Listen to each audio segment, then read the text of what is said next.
Bienvenue mesdames et messieurs à ce nouveau numéro sur votre chaîne French Media TZ, une chaîne YouTube qui vous remet à l'anglais.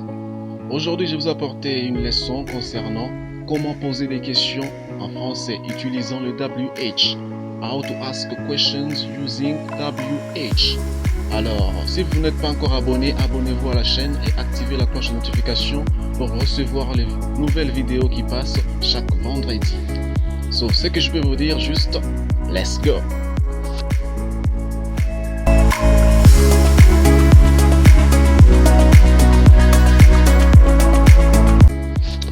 Comment poser des questions en anglais?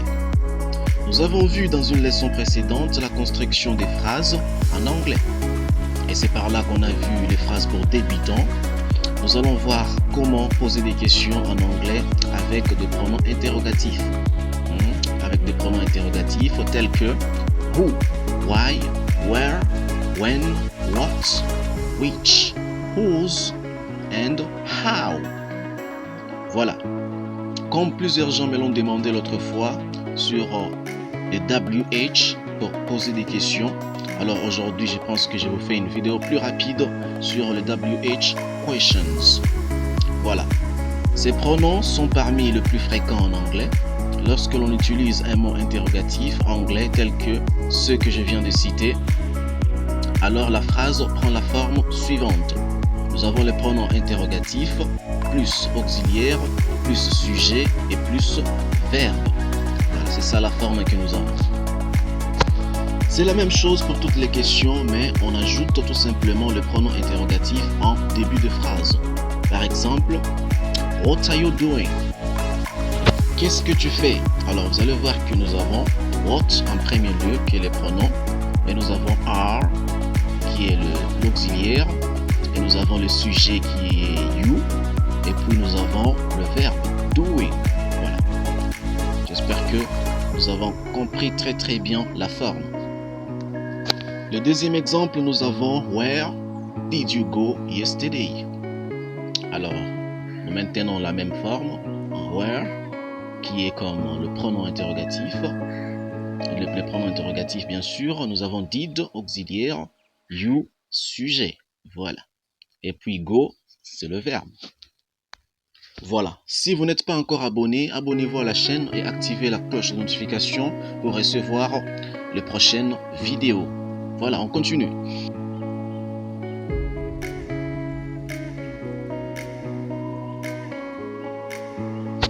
Maintenant, nous allons voir un par un les pronoms interrogatifs les plus fréquents ainsi que leur utilisation pour que vous sachiez désormais poser toutes sortes de questions que vous voulez en anglais.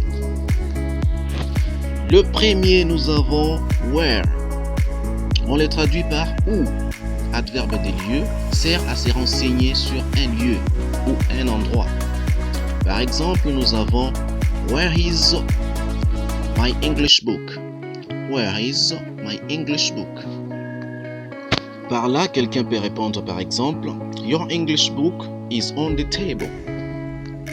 Je peux aussi dire where did you go last night? Où étais-tu allé la dernière nuit? Voilà. Où étais-tu allé la nuit dernière? Voilà. C'est un peu ça. Et puis nous avons where from. Where from, en français, on le traduit par d'où. Voilà. Par exemple, nous avons where do you come from? Where do you come from?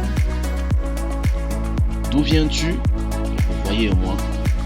D'où viens-tu? Where do you start from? Voilà. D'où est-ce que tu commences?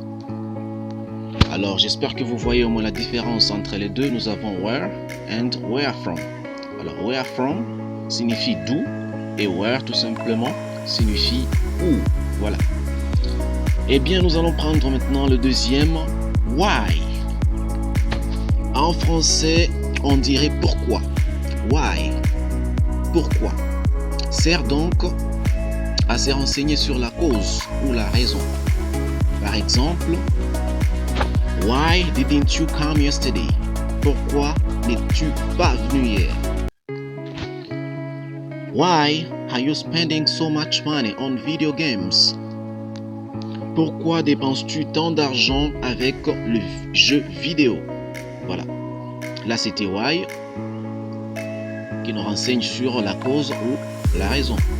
Eh bien, nous allons prendre maintenant who, qui signifie qui en français.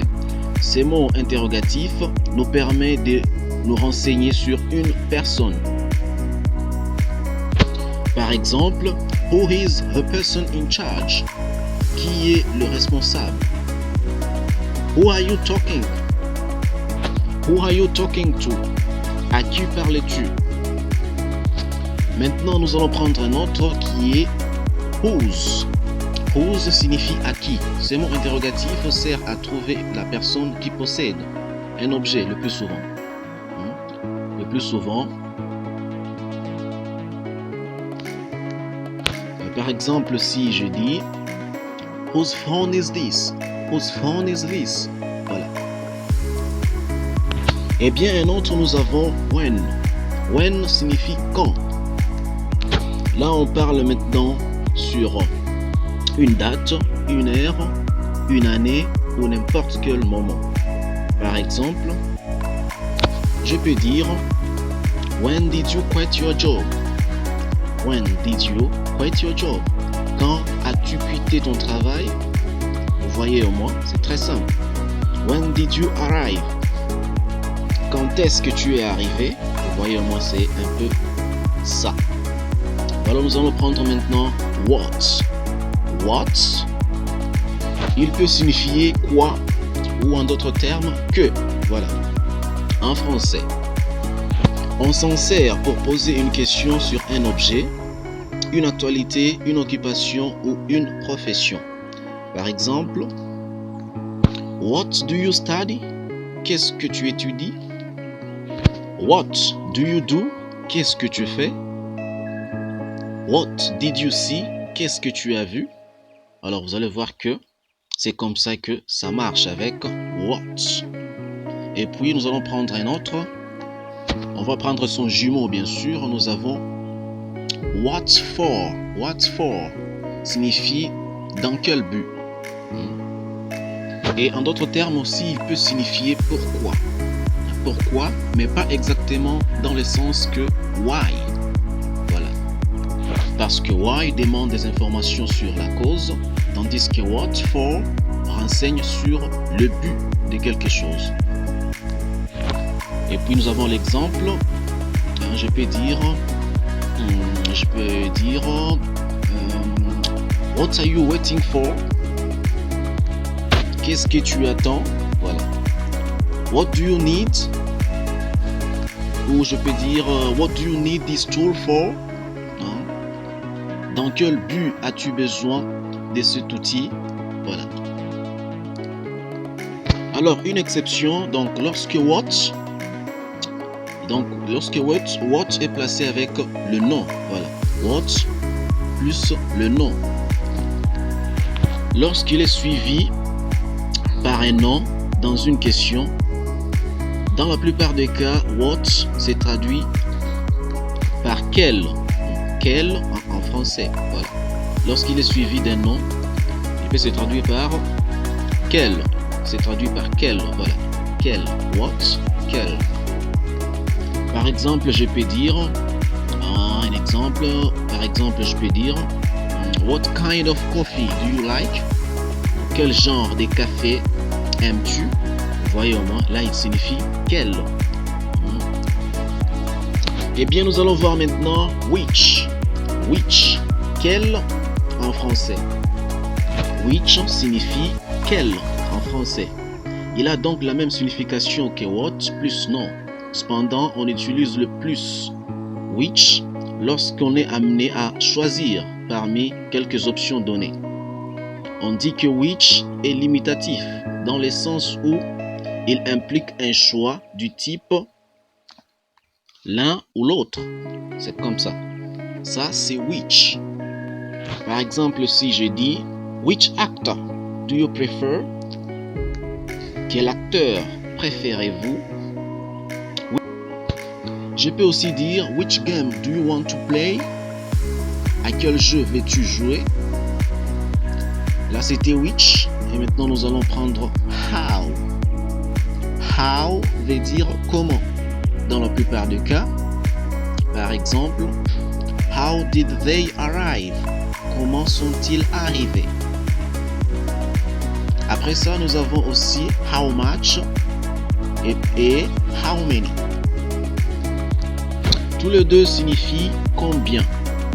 Alors, sur l'utilisation là-bas, c'est un peu différent parce que how many veut dire combien et aussi how much veut dire combien.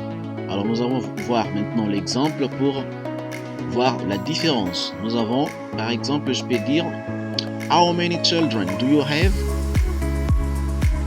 Et puis un exemple avec how much, nous avons how much flour do you need to make a cake? Alors vous allez voir qu'en conclusion, nous avons how many. Alors how many on peut l'utiliser pour des choses qu'on peut compter. Et how much, là nous ne pouvons pas compter. Voilà. Et puis nous avons le how plus adjectif. Par exemple, nous avons how long was this movie? Quelle était la durée de ce film? How old are you? Donc là vous allez voir que on demande l'âge. Quel âge as-tu? How often do you go to school? Or how often do you go to church? How often, là vous allez voir qu'on demande, c'est la fréquence. À quelle fréquence vous effectuez quelque chose? Eh bien j'espère que c'est... Si la vidéo vous a plu, n'oubliez pas de nous laisser en commentaire quelque chose, ça sera vraiment sympa de votre part. Et si vous nous laissez encore un pouce bleu, ça sera vraiment super sympa de votre part. Et n'oubliez pas de vous abonner à la chaîne et activer la cloche de notification pour les prochaines vidéos qui passent chaque vendredi sur votre chaîne. C'était toujours votre Mr. James. Follow your dreams, they know the way.